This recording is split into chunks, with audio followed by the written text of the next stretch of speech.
Hello, my name is Tim Fitz-Gerald. I am an assistant professor of musical theater at LaGrange College in the theater department. I'm entering my third year teaching at LaGrange and my second year teaching Cornerstone.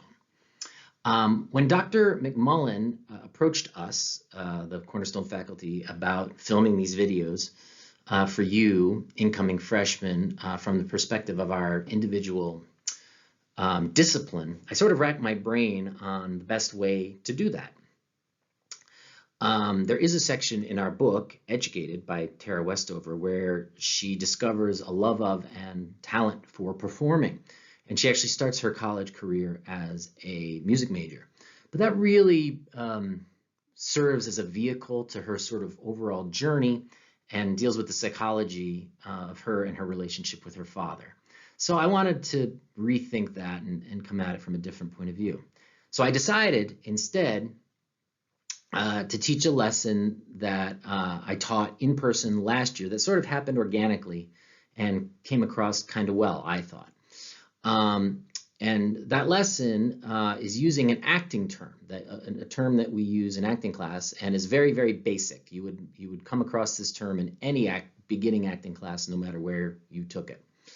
And I use that term as a template for teaching a lesson on the differences in expectation that we,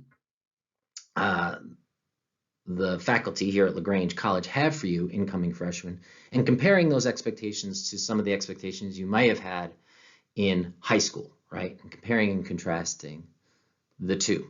So the term that I used as that template is something called given circumstances. Given circumstances. And again, if you took beginner acting anywhere, it wouldn't take too long before you got to given circumstances. So what are given circumstances? Well, in real life, we're surrounded by circumstances all the time, right? So what are some of the circumstances surrounding me, your brilliant teacher, right now? Well, what's happening? I'm filming this tutorial for you, incoming freshmen. Who am I? My name is Tim Fitz-Gerald. I'm a professor. I'm also a father. I'm also a husband. I'm also a son, a friend, a colleague. A few basics of who I am. Where am I? Well, right now I'm in my house, sitting at my dining room table in LaGrange, Georgia. When is it? Right now it's about 9:30 in the morning on a Wednesday, the year 2020. How did this happen? How did this come to be? Well, I knew that I wanted to film this project this morning. I woke up at my regular time, got my daughter some breakfast, took her to school, came home, poured myself a second cup of coffee, and here we are. And lastly, why? Why is this happening? Well, in my case, it's part of my job. This was an assignment given to me by the higher ups. It's part of my responsibility. I get paid to do this job, and I find fulfillment, doing a job and doing my best to do it well. A few basic reasons as to why this is happening. So you may have noticed that the circumstances surrounding my life right now answer a few basic questions. Who, what, when, where, why, and how. Those 6 questions. Given circumstances are the answers to those 6 questions. Who, what, when, where, why, and how. So what is the difference between given circumstances and real life circumstances like the ones I just described? Given circumstances are just that. They're given by someone. And in the case of storytelling, a play, a movie, a TV show, they are given by the person writing that story, the author, right? The author gives circumstances to the story, right? So if you were to read a play or a script of any kind, a play, a movie script, a TV script, 99.9% of the time, there would be at the top, before the characters even started talking, there would be a short paragraph or a couple sentences of description. And I've written a fake one, a brilliant fake one right here. Act 1, Scene 1. 2 pirates stand on the deck of a ship overlooking the early morning sunrise somewhere in the Mediterranean Sea. The captain instructs his subordinate on the morning's chores. Okay? Scene starts, the characters start talking, right? So that's what, 2 sentences. And in that 2 sentences, we've learned a few things. We learned what they're doing, standing on the deck of the ship, getting ready to do some chores, right? We've learned who they are, 2 people, a captain and a subordinate.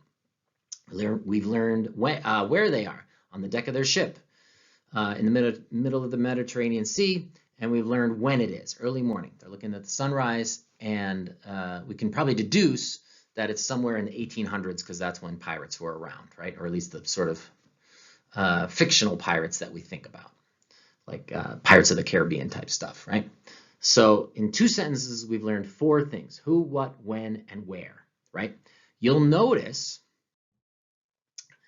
not in the description are these last 2. Sorry for that terrible circle. How and why. Well, why is that? Why did we not learn about the how and the why in that description? And the answer is because that's what the story's about, right? It's going to take 2 or 3 hours of movie and or playtime, or if it's a TV show, it could take an entire season to sort of root the answers to those questions out. We're going to dig through all the stuff and figure out the how and the why. And frankly, that's the interesting part. That's why we come to watch, right? You would never go see a movie and learn that the characters are standing on a deck of a ship looking at the sunrise talking about chores and then go home, right? That would take 2 minutes and it would be boring. The interesting part is the last 2. And that's why we watch. And that's what takes the time to sort of unearth the answers to those questions. And sometimes those answers aren't necessarily facts. They're not black and white like the first 4 are, right? Have you ever gone to see a good movie and talked about it with your friend after for hours, trying to, geez, why did they do that? How did that happen? Right? Those are the sort of the best movies where you sort of have to keep figuring it out even after the fact, right?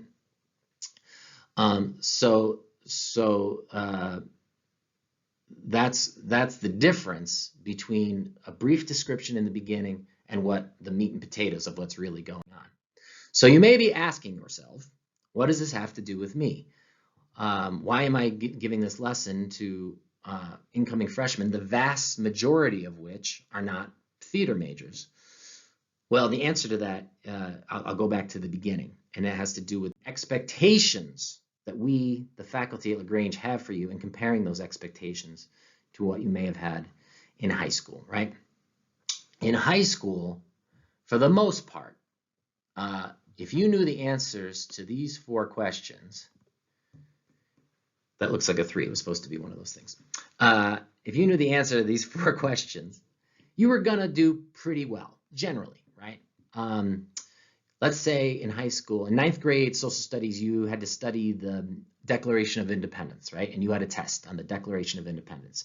If you knew who was there, Benjamin Franklin, John Adams, Thomas Jefferson, John Hancock, et cetera, if you knew what was happening while they gathered to sign a document declaring independence from England's rule, if you knew when it was, July 4th, 1776, and you knew where it was, Continental Congress, downtown Philadelphia, the first capital of our nation, if you could answer those 4 things, you were probably going to do pretty well on the test, right? If you had a test on the Declaration of Independence in a college history class, do you think those 4 answers are going to get you a good grade by themselves? Maybe not, probably not, right? Why? Why is that? Because in college, we are going to focus way, way, way more on these last 2, how and why. That, just like in a movie or a script, that's the meat and potatoes. That's the interesting stuff. That's what we care about way more. In college, we are going to expect, just like the big word at the top, expectations, we're going to expect that you know these 4 coming in at the beginning of class. Anybody can learn these things. Anybody can memorize facts. High school, again, is not always, but usually it's about memorizing facts and regurgitating those facts on an exam so that you can get good grades, right? Why? So that you can have a good enough record to get into college in the first place, right? Most of the time, when you learn those facts and you regurgitate them on the exam, the answers go right down your brain, down your arm, into the pen, onto the paper, never to return. And that's fine. That's what it is. But you've done that now. You're here. You've made it to college which you worked so hard to do. Now that you're here, those first 4 aren't going to be good enough anymore. They're just not, right? We're going to ask you the how questions and the why questions. The 2-sentence description at the beginning of the movie is not going to be enough. we're going to want the meat and potatoes. We're going to want to see the entire thing, right? Figuratively speaking. We're going to want you to answer, how did this happen and why did this happen, right? Frankly, anybody can do this. Anybody can memorize facts. That's not what college is about. And frankly, we live in a time now that the answers to these four live in your pocket, in the Google box on your phone, right? If you didn't know, if you forgot when the Declaration of Independence was signed, you could look it up in your phone and take you all of about 8 seconds, right? There's not much value in that. Anybody can do that. There's not much value in something that everyone can do, but not everyone can do these two. Not everyone can pull apart those facts and look underneath. Not everyone can connect the dots.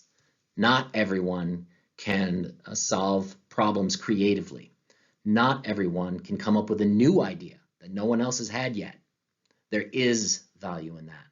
And that's why you come to college. That's the real reason. Do you want to get good grades still? Sure. Do you want to build a strong transcript that looks good on a resume when you're trying to get a job? Of course. That's also why you're here.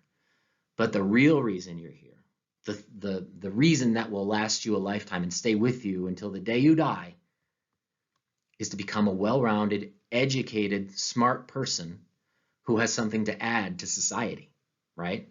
That has something smart to say, that can solve problems.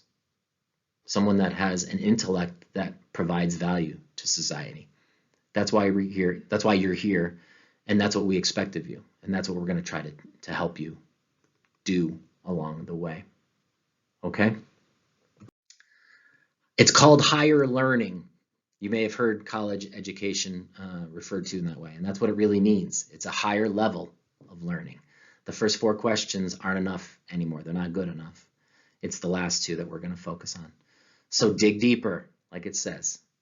Now that you know what we expect, or at least have the beginnings of an idea of what we expect, be prepared for that. Be prepared for those answers that were good enough in high school not to be good enough anymore, to dig deeper, okay? So that's my presentation. I hope you found it informative, maybe slightly enjoyable, and helpful. That's my name again, Professor Tim Fitz-Gerald, and that's my email. If you have any questions about this or anything else that I might be able to help with, by all means, reach out, because I'd be happy to dig deeper with you. And good luck this year. We, the faculty, are pulling for you, and we have the utmost confidence that you're all going to do very, very, very well. Okay? Thank you again, and good luck.